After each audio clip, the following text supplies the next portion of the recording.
Hello and welcome to another episode of Wellness with IJ. Thank you for tuning in again. Are we keeping healthy? I know that by now you know what your BMI is.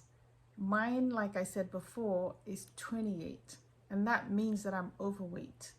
And what I would like to let you know this morning is that whatever your figure is, you're sharing that with a lot of people. It may not sound exciting to say that I'm overweight. However, if I go from obese to overweight, that's an improvement. So whatever your number is, just know that you can improve it. It's either you're going from morbidly obese to obese, or from obese to overweight, or from overweight to normal weight. I know that we're all aiming to be normal weight, but we're going to take this one step at a time. 52% of all adults are obese. So for every 10 people that you meet, 4 people will be obese. And when you dissect the numbers further, you will find that the people who are most affected by this, unfortunately, is Black people. So even though the number for the general population is 42%, for us it's 50%, which means that every other Black person, Black adult person that you meet is going to be obese. Going further from that, the age range that's mostly affected is the age range between 40 and 59. So if you're like me, you're a Black person, and then you're in that age range, the chances are that you are obese. So what are the causes of obesity? I have 8 causes that I'm going to briefly go over. Some of them are very self-explanatory, but I will go over them just so that it's complete. The first point is food. So talking about food, the first thing that comes to mind with regards to food is the quantity of food that we're eating. So many people will think about how much that we're eating or that we're overeating. Another point that we must remember also is the quality of the food that we're eating. So we need to avoid foods that are high in saturated fats and sugars, as well as the portion sizes. Next point is exercise. How much exercise are you getting?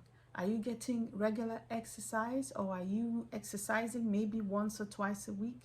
We need to make sure that we're exercising regularly, 5 times a week, 30 minutes at the very minimum. We need to find a way to incorporate that into what we do on a daily basis. Food and exercise are siblings. So if you're eating more, you need to be doing more.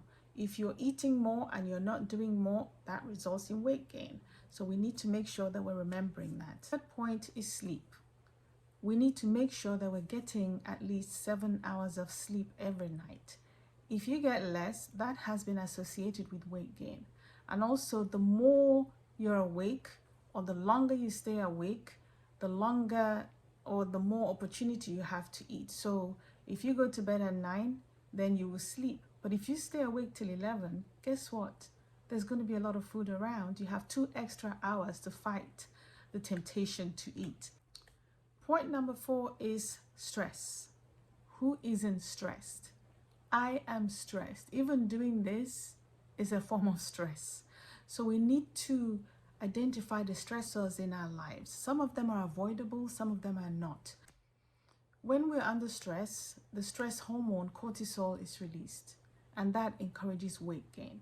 So we need to find ways to relax more and stress less. Number 4 is your environment.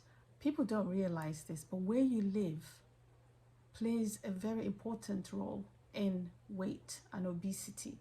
So if you live in areas where you don't have access to good food, where you don't have grocery stores that sell healthy foods at affordable prices, the chances are that people will buy their food where they can afford, and often that may not be good food.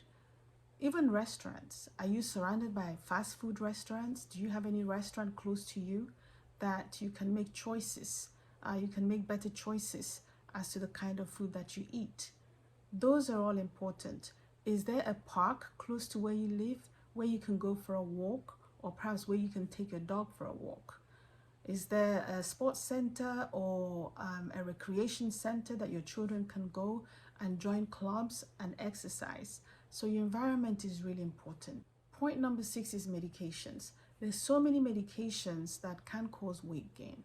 sometimes we don't realize. Typically, it would be your steroids. So if you're on birth control, or you are on steroids for asthma, arthritis, or you are on hormone replacement therapies, those are all medications that can cause weight gain. Antidepressants, medications for blood pressure. So if you're putting on weight and you're not sure why, please talk to your doctor, your pharmacist, and find out if your medication is playing a role in that. Number 7 is diseases or illnesses. There are certain conditions that would encourage weight gain. Some thyroid issues, Cushing's disease, polycystic ovarian syndrome. Those are all illnesses that can cause you to gain weight.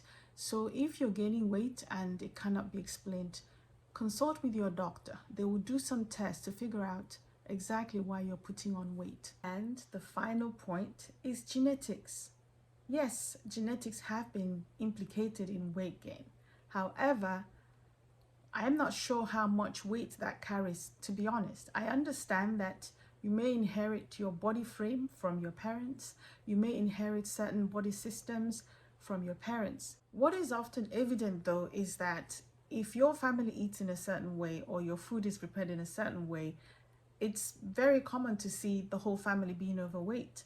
I don't know, but genetics have been implicated in weight gain. The final cause, which isn't one of the ones that I stated, this you won't find in the books. This is just me speaking. I feel that sometimes your culture or where you come from affects whether you're going to be obese or not. I'm Nigerian, so I can speak from the Nigerian point of view, and I'm sure a lot of Nigerians will agree with me. The way we eat, the mentality behind the way we eat, it's something we need to look into. A lot of the time, we believe that we need to eat 3 times a day. And sometimes the 3 times a day are 3 full meals in a day. And we're not considering whether or not we're active. It's just a habit. And so that's one thing I feel that we need to look into. The other thing also is that we were encouraged to finish our foods. When I was young, you had to finish your food. And so you grow up with that habit of making sure that you finish your food. Sometimes you even train your children to do that. And that is a problem. We need to go back and think about it. If your child tells you that they don't want to eat anymore, please, they can stop eating.